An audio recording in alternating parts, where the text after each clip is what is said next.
Benjamin Netanyahu dhe akuza ndaj Hamasit për shkelje të armëpushimit dhe sulme për të cilat kryeministri izraelit tha se do t'i përgjigjet.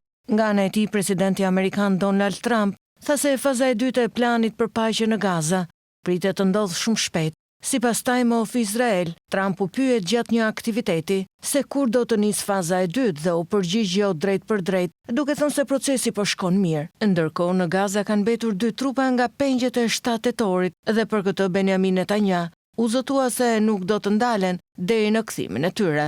Kthimi i të gjithë pengjeve të marrë nga sulmi i 7 tetorit është një nga elementet kyç të fazës së parë të armëpushimit të ndërmjetësuar nga Shtetet e Bashkuara të Amerikës dhe në këmbim Izraeli ka liruar pengje palestinez. Por gjatë natës, bombardimet e Izraelit vijuan drejt një kampi refugjatësh, kur përpasoj pati viktima, mes tyre dhe fëmijë. Në lidhje me lindjen e mesme dhe veprimet e Hezbollah, u pyet edhe Papa Leoni XIV nga gazetarët. Sipas kreut të Vatikanit, dhuna duhet ndaluar dhe palët duhet të braktisin armët e të bashkohen në tryezën e dialogut për të kërkuar përgjigje dhe zgjidhje që nuk janë të dhunshme, por që janë të dobishme.